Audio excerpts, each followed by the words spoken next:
Assalamualaikum warahmatullahi wabarakatuh. Waalaikumsalam warahmatullahi wabarakatuh.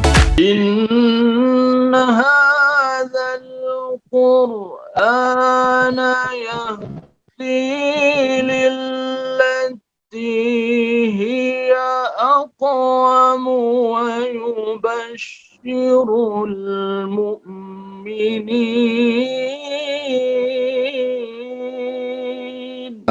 Awali pelatihan PJJ untuk kepala sekolah SMA, SMK, dan Madrasah Aliyah angkatan ke-6 sesi 1 ini dengan bersama-sama membaca basmalah.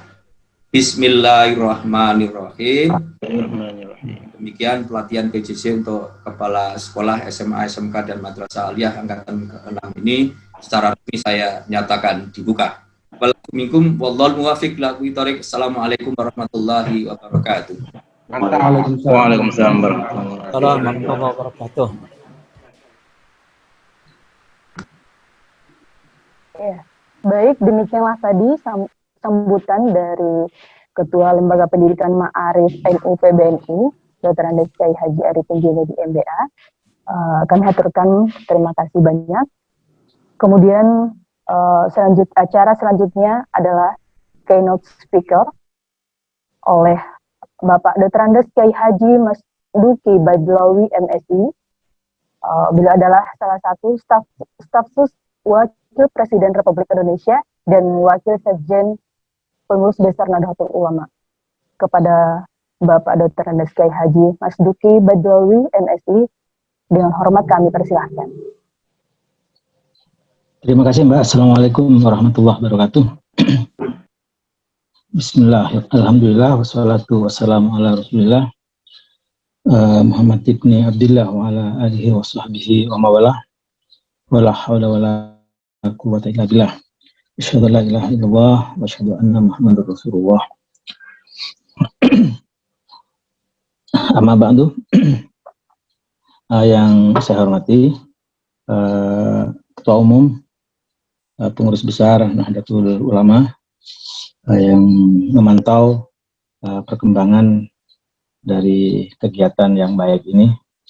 Sudah gelombang kelima kalau menurut laporan Ketua Ma'arif, Bapak Arifin Junaidi, Ketua LP Ma'arif, Ketua Umum, yang saya hormati, sahabat saya, dunia dan akhirat, perlu ditambahin itu, dan seluruh pengurus Ma'arif ya, yang baik yang terlibat dalam kepanitiaan ataupun yang ikut menjadi peserta yang aktif, serta para kepala sekolah yang terlibat dalam webinar pada kali ini atau pelatihan ya, cara baru di dalam belajar.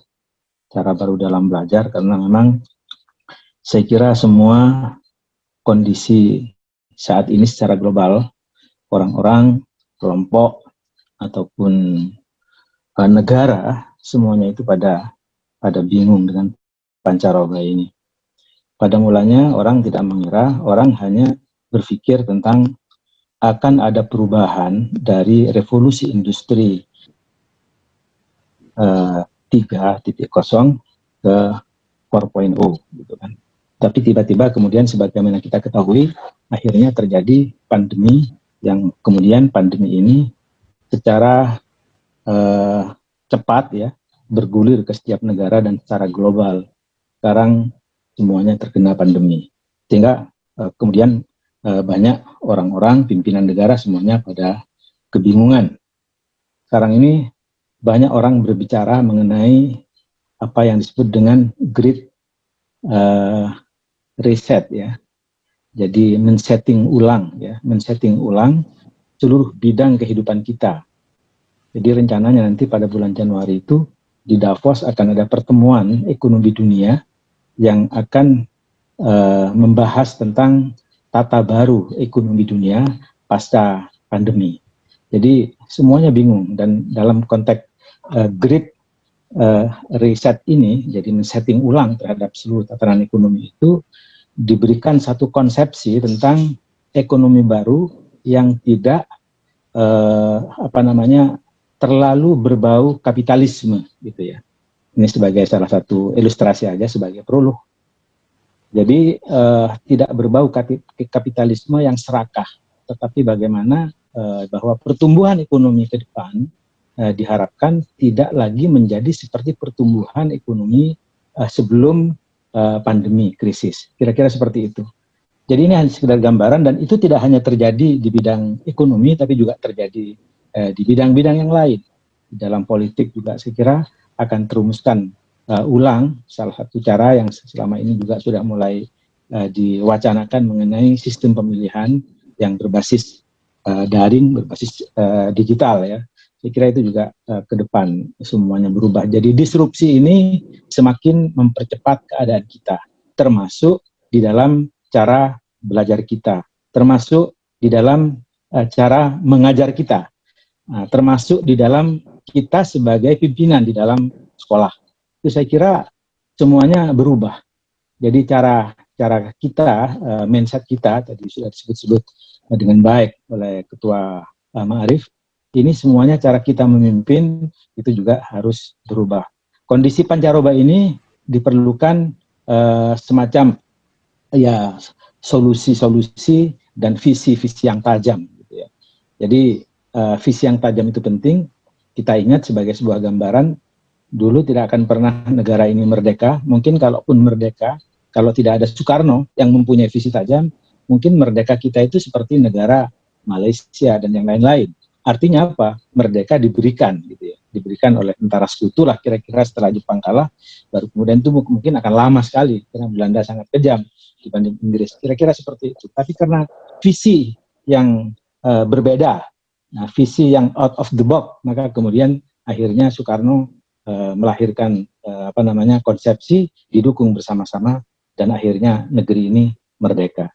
Begitu juga kalau kita lihat sejarah di Nahdlatul Ulama. Di Nahdlatul Ulama kita ingat ada seorang tokoh namanya Kiai Haji Ahmad Siddiq. Kiai Haji Ahmad Siddiq ini mempunyai pemikiran-pemikiran out of the box juga. Nah, ketika dia rumuskan tentang betapa negeri ini akan hancur kalau kita perang ideologi. Ketika itu setiap umat Islam sebelum Munas NU di tahun 83 ya, dan kemudian dirumuskan ulang kemudian di Muktamar yang ke-27 di tahun 84 di Situbondo, semua ketika itu umat Islam mencita-citakan negara Islam. Sementara yang lain sebaliknya gitu kan. Padahal di dalam sidang konstituante perdebatan itu tidak selesai, dan kemudian akhirnya Bung Karno mengambil langkah yang sebenarnya melanggar undang-undang, yaitu dekret presiden karena didukung tentara, maka kemudian akhirnya kembali ke Undang-Undang Dasar 45. Dan akhirnya apa yang terjadi? Nah, kita ingat bahwa di masa-masa awal sampai kemudian sebelum kita merumuskan tentang finalisasi ideologi negara dan finalisasi bentuk NKRI itu, semua ketika itu orang berpikir mengenai negara Islam. Tapi dengan pemikiran di luar biasa ya, jadi out of the box cara berpikirnya, maka Kiai Ahmad Siddiq setelah diperintah oleh Kiai As'ad Samsul Arifin bahwa sila pertama itu adalah sila ketuhanan yang Maha Esa, itu adalah tauhid, maka kemudian dirumuskanlah ya, satu proses istimbatul hukum atau ijtihad sebenarnya, tapi orang NU tidak mau ya mengatakan ijtihad, tapi mengatakan istimbatul hukum gitu kan. Lalu dirumuskan satu rumusan yang sangat bagus tentang pemimpin itu harus mengambil tanggung jawab dengan visinya, yaitu bahwa ini adalah negara NKRI sudah final. Ini adalah ideologi ini sudah final. Itulah contoh pemimpin di sini. Nah, saya ingin mengajak dalam konteks ini sebenarnya adalah bagaimana betapa pentingnya visi seorang pemimpin. Betapa pentingnya visi seorang kepala sekolah mempunyai, ya setidak-tidaknya kalau yang saya gambarkan secara sederhana, minimal harus ada 2 senjata bagi seorang pemimpin itu. Pertama itu adalah bagaimana pemimpin itu ya setidak-tidaknya ya selama ini cara berpikirnya cara berpikir in the box, berpikir yang konvensional gitu ya. Cara berpikir konvensional seperti apa? Ya cara berpikir konvensional itu ya berpikir sebagai orang yang mengikut aturan. Aturannya seperti apa, disitulah kita ikut. Kalau misalnya saya sebagai kepala sekolah, kira-kira kepala sekolah yang lain seperti apa, umumnya seperti apa, dan itulah yang kita ikuti. Dan itu ya biasa-biasa saja. Semua orang, semua kepala sekolah akan bisa seperti itu. Jadi juga sesuai dengan standar, mengikutinya dengan sesuai standar. Standarnya seperti apa, dibikin garis-garis standarnya, aturannya seperti apa di dalam sekolah itu, dan kemudian kita ikuti standar itu, kita sepakati bersama, seperti itu. Juga sesuai dengan kesepakatan, artinya kita memang menyepakati segala sesuatu yang memang dari awal kita pikirkan bersama. Jadi kalau kita masih kecil itu ingat kalau oleh Pak Guru atau Ibu Guru disuruh menggambar, yang rutin bagi anak-anak disuruh menggambar gunung itu, ya. Kalau yang rutin digambarlah dua gundukan gitu ya, di tengah-tengahnya lantas ada jalan, lalu kemudian di kanan kirinya ada semacam kotak-kotak dibikin titik-titik tumbuh sawah gitu kan, lalu ada pohon-pohon. Itu adalah cara berpikir konvensional gitu ya. Cara berpikir konvensional seperti ini sebenarnya kita sudah dididik mulai dari kecil, sehingga kita memang akhirnya ada kecenderungan untuk susah sekali keluar dari zona yang seperti biasa kita lakukan setiap hari. Disinilah saya kira betapa pentingnya kita harus mempunyai senjata yang lain. Dalam kondisi konvensional nggak apa-apa, tetapi dalam kondisi yang tidak biasa seperti sekarang, pancaroba seperti sekarang, maka kita memang harus berpikir ya out of the box. Ya, cara belajar jarak jauh itu saya kira seperti yang sudah dikatakan tadi oleh Pak Arifin Junaidi, menterinya sendiri sekarang bingung seperti apa. Pulsanya nggak ada, ternyata negara kita juga tidak punya perangkat yang cukup untuk membuat sistem belajar jarak jauh. Bahkan sekarang masih dianggarkan, yang kira-kira baru tahun depan itu masih akan dilaksanakan proyeknya, dan itu masih akan lama. Karena apa?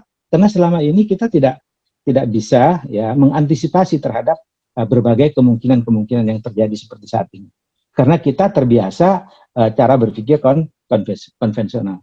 Tapi saya kira kita tidak boleh menyalahkan keadaan. Saya kira kita tidak bisa, oh ya karena memang kondisinya belum, ya udah kita tidak berbuat apa-apa. Saya kira cara yang seperti itu saya kira tidak bagus. Jadi kita memang sebagai pemimpin ya, sebagai kepala sekolah memang harus melakukan ya pendekatan-pendekatan yang baru. Apa targetnya yang mesti kita capai dalam kondisi yang serba berubah ini? Kita tahu ya di dalam di dalam ranah pendidikan kita, nah dalam hal yang paling pokok dari semua sistem pendidikan itu adalah guru. Bagaimana sebenarnya kita memotivasi agar guru bisa tetap kreatif di dalam mengajar? Saya kira itu adalah salah satu kunci, misalnya pendekatan inovatif itu pada guru terutama. Bagaimana sebagai seorang kepala sekolah saya misalnya melakukan pendekatan-pendekatan yang tidak biasa seperti yang selama ini terjadi kepada guru, supaya apa? Supaya guru bisa lebih kreatif, bisa mengajak ya dan memimpin gitu ya dengan cara-cara yang di luar biasa, di luar sistem. Itu saya kira setiap kepala sekolah pasti punya pikiran sendiri, punya cara sendiri, punya konteksnya sendiri dan yang berbeda-beda, yang itu bisa diambil inisiatifnya seperti itu. Jadi tak biasa dilakukan dalam kelompok, tetapi manfaatnya dirasakan, ya, manfaatnya dirasakan oleh kelompok. Nah ini memang ya tidak mudah, tetapi itu bisa dilakukan. Jadi ini saya kira hal-hal yang mesti kita pikirkan bersama-sama ya, untuk kemudian setelah disepakati harus kita melangkah, dan ketika kita sudah mulai melangkah, maka ya kita tidak perlu terlalu peduli ya terhadap cemohan terhadap orang lain, apa yang dilakukan oleh Pak Arifin Junaidi, kok aneh-aneh seperti itu. Nah, kalau ketika orang mencemooh seperti itu, lalu kemudian atas cemohan itu dia berhenti melakukan inovasi, ya udah, itu artinya tanda-tanda bahwa ya itu tidak akan menjadi pemimpin yang berhasil. Tetapi apabila ketika dicemooh itu dia terus melakukan langkah dan yakin bahwa visi dan perubahan yang dilakukan itu memang akan membawa manfaat, saya kira itu adalah sesuatu yang justru menjadi penting di dalam kepemimpinan. Artinya kalau saya sebutkan anjing menggonggong, ya kafilah tetap berlalu, kira-kira seperti itu. Dan jangan takut untuk bertanggung jawab terhadap kesalahan-kesalahan yang dilakukan oleh anak buah kita. Ketika kita sudah bersepakat untuk melakukan langkah-langkah terobosan, ketika kita sudah bersepakat untuk melakukan langkah-langkah perubahan, maka pasti di dalam langkah-langkah perubahan yang kita rancang, yang kita targetkan, tahapan demi tahapannya itu sudah kita susun sedemikian rupa, pasti ada bias kesalahan. Dan ketika kesalahan itu terjadi, jangan salahkan anak buah, tetapi ambil kesalahan itu sebagai kesalahan kita sebagai seorang pemimpin. Sehingga dengan demikian maka soliditas kelompok itu akan terjamin apabila kita mampu bertanggung jawab terhadap seluruh manajemen perubahan-perubahan yang kita lakukan. Belajar jarak jauh saya kira tidak mudah. Belajar jarak jauh itu saya kira tadi sudah digambarkan oleh Pak Arifin Junedi secara sederhana, ada daring, ada luring, bahkan ada blended, ada campuran segala macam. Tetapi saya kira belajar jarak jauh itu juga bisa dilakukan sesuai dengan konteks masing-masing. Saya sebenarnya ingin tahu dari teman-teman kepala sekolah di Ma'arif ya, di berbagai daerah, kalau ada semacam testimoni seperti apa yang selama ini dilakukan di masa pancaroba ini. Saya kira Pak Arifin itu penting sekali untuk memberikan feedback ya kepada Ma'arif Pusat untuk semacam testimoni apa saja yang dilakukan, dan ketika itu dilakukan maka kemudian itu bisa memberi inspirasi kepada yang lain, sehingga dengan demikian maka ya kita sebagai lembaga pendidikan dan Ma'arif sebagai pengayom dari seluruh lembaga pendidikan yang ada di bawahnya itu bisa membuat satu contoh percontohan di satu pihak, tapi di sisi yang lain bisa memberikan inspirasi kepada sekolah-sekolah yang lain untuk melaksanakan yang terbaik di masa pancaroba ini. Saya kira itu adalah salah satu hal yang sangat penting untuk kita lakukan. Saya kira lanjut ya.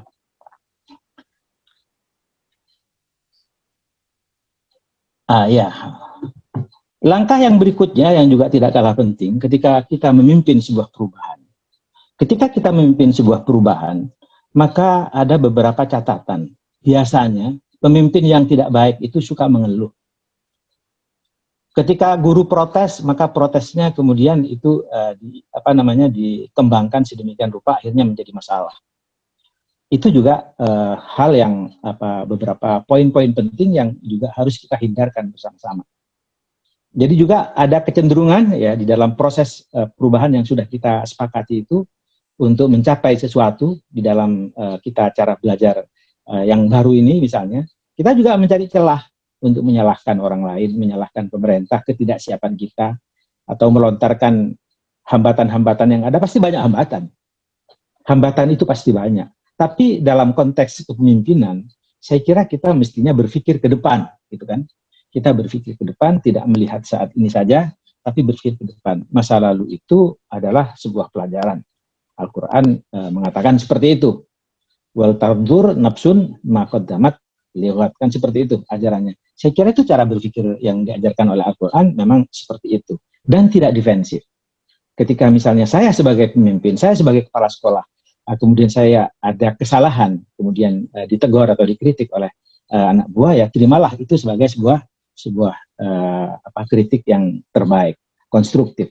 Tentu saja anak buahnya mengerti juga, cara mengkritiknya juga bukan dengan cara-cara mengkritik yang mematikan. Kalau cara kritiknya mematikan, ya memang kadang-kadang pemimpin juga tersinggung.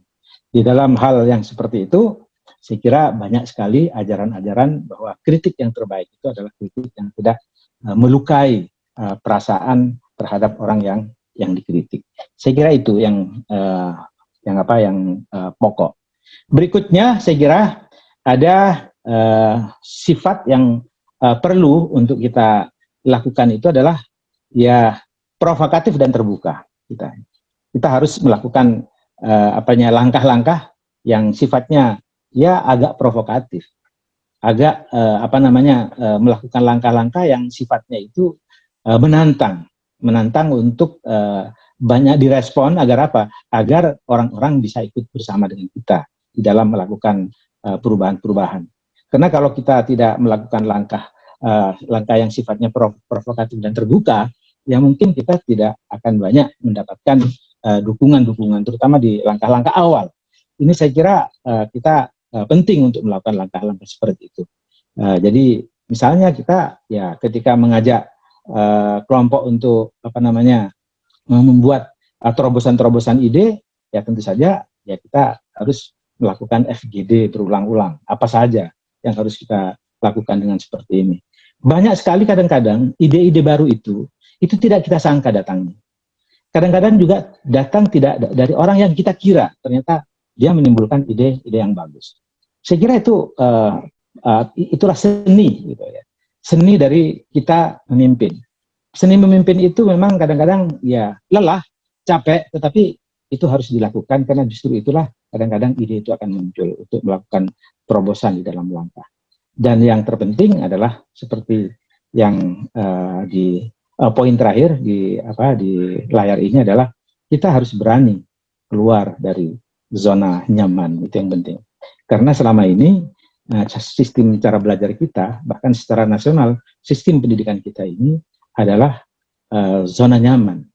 Ma'arif juga mengikuti ya zona nyaman juga dengan belajar di dalam kelas, dengan model yang secara konvensional pendidikan seperti yang sekarang, semuanya sudah kita nikmati. Ini adalah produk model pendidikan seperti ini adalah produk yang sudah cukup lama, yang tidak kita ubah. Ya. Nah sekarang ini adalah cara baru, istilahnya Pak Arifin tadi, mindsetnya harus diubah untuk mengubah cara baru, keluar dari zona nyaman. Artinya apa kalau keluar dari zona nyaman? Kita harus tidak nyaman. Ya, karena kalau kita tidak nyaman, ya artinya sakit. Kalau sakit itulah yang harus kita rasakan saat ini. Jadi pemimpin saat ini memang harus sakit. Guru saat ini harus sakit. Kalau tidak sakit, kalau tidak sengsara dalam kondisi ini, artinya kita masih dalam mindset zona nyaman. Justru di situ tantangannya. Berani nggak kita bersakit-sakit dahulu istilahnya. Nah, kemudian nyaman kemudian. Nah, ini saya kira sesuatu hal yang harus berani kita lakukan. Karena kalau enggak, karena saya kira ibaratnya saat ini itu kita sama. Ma'arif melakukan langkah dari titik nol. Muhammadiyah juga melakukan langkah dari titik nol. Sekolah-sekolah negeri juga melakukan langkah-langkah juga dari titik nol yang sama. Karena apa? Karena sistemnya kita baru. Semuanya baru. Belajar jarak jauh, sesuatu hal yang belum ada sebelumnya. Walaupun memang banyak sekali hal yang kalau kita preteli satu persatu problemnya itu, ya umumnya mungkin kalau orang-orang yang tidak punya akses ke internet susah. Data-datanya banyak itu, saya kira tidak perlu kita diskusikan mengenai data-data di sini. Karena kalau kita diskusi mengenai data, banyak sekali di Google kita buka problem belajar jarak jauh itu seperti apa, negara menyiapkannya seperti apa, kesiapannya sampai di mana, pemberitaan itu semuanya banyak. Tetapi yang terpenting mental kita, mental kita bisa nggak keluar dari zona nyaman. Itu yang terpenting terlebih dahulu. Karena ini adalah ibaratnya semuanya hancur semua sistem lama dan akan memulai dengan sistem baru dan semuanya berangkat sama-sama dari titik nol. Artinya kita harus mendahului. Tadi sudah dikatakan oleh Pak Arifin bahwa semua orang-orang belum memulai, kita sudah memulai dulu. Itu saya kira luar biasa. Kita harus apresiasi itu kepada Ketua Ma'arif ya, yang memulai proses pembelajaran latihan-latihan seperti ini. Karena itu artinya berani capek dan berani keluar dari zona nyaman. Saya menceritakan zona nyaman itu sebuah kisah ya, 2 kata dalam bejana. Saya kira itu adalah teori yang sangat terkenal ya, di mana-mana cerita ini saya kira sudah sangat kita ketahui bersama-sama. Jadi kalau kata itu ditaruh dalam satu bejana dan bejananya itu panas, maka kata itu akan meloncat. Tapi selamat kata itu. Walaupun dia kepanasan, maka dia selamat. Karena dia apa? Mampu keluar dari zona nyaman. Tetapi ada kata satunya lagi ditaruh di dalam sebuah bejana yang airnya hangat-hangat kuku. dia menikmati anget-anget kuku itu. Berlahan-lahan panas, dia menyesuaikan diri, terus menyesuaikan diri, sampai kemudian 100 derajat Celcius panasnya lebih. Ketika kaca itu sudah ingin melompat, dia tidak bisa lagi melompat. Karena apa? Tenaganya, powernya dihabiskan untuk menyesuaikan diri. Dan akhirnya ketika dia harus mengeluarkan lompatan yang kuat, dia tidak bisa, dan kata itu mati. Dan insya Allah yang mati itu bukan sistem pendidikan yang ma'arif, karena ma'arif mampu keluar dari sistem zona nyaman. Para pemimpin yang ikut dalam pelatihan yang sekarang itu adalah orang-orang yang secara mental siap ya keluar dari zona nyaman. Saya kira sesuatu hal yang harus kita tekankan bersama-sama. Ya, lanjut saya kira. Ya, penutupnya saya ingin bercerita tentang itu ada intinya bahwa masalah baru yang kita hadapi itu memang tidak bisa dipecahkan dengan model dan solusi model lama. Adagium ini sekarang terjadi pada Tempo dan RCTI. Ya, jadi ini adalah teori disrupsi yang sudah kita sama-sama tahu. Saya kira salah satu derivasi ya dari revolusi industri 4.0 itu adalah adanya disrupsi. Dari disrupsi itu juga adanya post-truth. Apa post-truth? Post-truth itu artinya, ini juga satu catatan juga buat para guru semuanya. Post-truth itu adalah satu titik di mana kebenaran sudah tidak ada artinya. Karena yang penting sekarang itu adalah keyakinan. Jadi keyakinan itu bisa dibangun dari kebenaran, tapi juga bisa dibangun dari kebohongan, bisa dibangun dari hoax. Catatan saja misalnya di periode kemarin ya, waktu kampanye Pilpres, ini keluar dari konteks, tapi ini kita bicara dalam konteks disrupsi. Pak Jokowi itu dipercaya oleh rakyat Indonesia yang jumlahnya 12 juta, Pak Jokowi itu PKI. Nah ini kok kenapa bisa yakin seperti itu? Surveinya mengatakan itu terjadi yang banyak itu di Aceh dan di Sumatera Barat misalnya, di luar Jawa. Banyak sekali Pak Jokowi itu dipercaya sebagai orang PKI. Kenapa? Karena keyakinan faktanya tidak benar, tapi berita hoaxnya itu diulang-ulang terus dengan berbagai cara, lalu akhirnya yang terjadi itu adalah keyakinan. Maka kebenaran menjadi tersingkirkan. Karena apa? Karena kebenaran berjalan secara linear. Sementara yang namanya kebohongan ataupun keyakinan dalam konteks post-truth itu berjalan secara eksponensial. Kita tahu dalam teori matematika, teori yang linear seperti apa dalam matematika, dan teori eksponensial itu seperti apa, berlipat-lipat kecepatannya, sehingga kebenaran kalah. Nah di sini kisah Tempo dan RCTI itu saya sekarang mengalami kondisi yang disruptif. Jadi Tempo kemarin membuat satu laporan yang menarik. Laporannya itu tentang apa? Laporannya itu tentang dia semacam memprotes terhadap buzzer dan influencer. Influencer itu sekarang itu menjadi pusat iklan di dalam dunia bisnis. Jadi kalau dulu misalnya saya ingin memperkenalkan satu produk, maka produk itu saya akan perkenalkan lewat ya mungkin beriklan di majalah Tempo, atau mungkin saya beriklan di televisi misalnya seperti itu. Tetapi sekarang sudah tidak lagi. Orang berpikir kalau saya beriklan di Kompas misalnya, atau saya beriklan di Tempo misalnya, maka itu akan sangat mahal dan kurang efektif. Sementara kalau saya misalnya beriklan pada influencer, seorang tokoh yang punya follower jutaan orang, itu dianggap lebih efektif. Nah ternyata pejabat-pejabat negara sekarang itu punya banyak influencer dan tidak perlu melakukan iklan-iklan di berbagai media massa. Dan itulah yang diprotes oleh Tempo. Begitu juga sebaliknya RCTI sekarang juga melakukan protes yang sama. Dia menggugat ke pengadilan.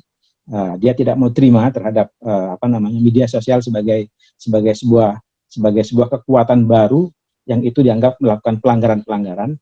Tapi itu semuanya adalah proses disrupsi. RCTI dan Tempo ke depan itu adalah sebagai sebuah media cetak dan sebagai sebuah media televisi, itu adalah media yang sudah rembang petang, memasuki rembang petang. Jadi ke depan itu semuanya sudah berubah, terdisrupsi, semuanya sama. Dengan misalnya antara ojek online dengan ojek konvensional, antara taksi online dengan taksi konvensional. Semuanya berubah. Mudah-mudahan kepala sekolah di Ma'arif kita bukan menjadi korban disrupsi, tetapi justru para kepala sekolah di Ma'arif itu bisa mengendalikan disrupsi. Syaratnya apa? Syaratnya ya tentu saja kita harus berani keluar dari zona nyaman. Dan saat ini kita sebenarnya itu adalah kita sedang dalam rangka berdiskusi. Kita mengikuti pelatihan di dalam rangka kita keluar dari zona nyaman itu. Saya kira itu sebagai sebuah paparan awal. Kurang lebihnya saya mohon maaf yang sebesar-besarnya. Akhirnya Allahul muwaffiq ila aqwamit thoriq. Assalamualaikum warahmatullahi wabarakatuh. Waalaikumsalam warahmatullahi wabarakatuh. Demikian tadi kritik yang sangat luar biasa yang disampaikan oleh Bapak Dr. Andes Kyai Haji Mas Duki Badwawi MSc. Kami haturkan terima kasih. Selanjutnya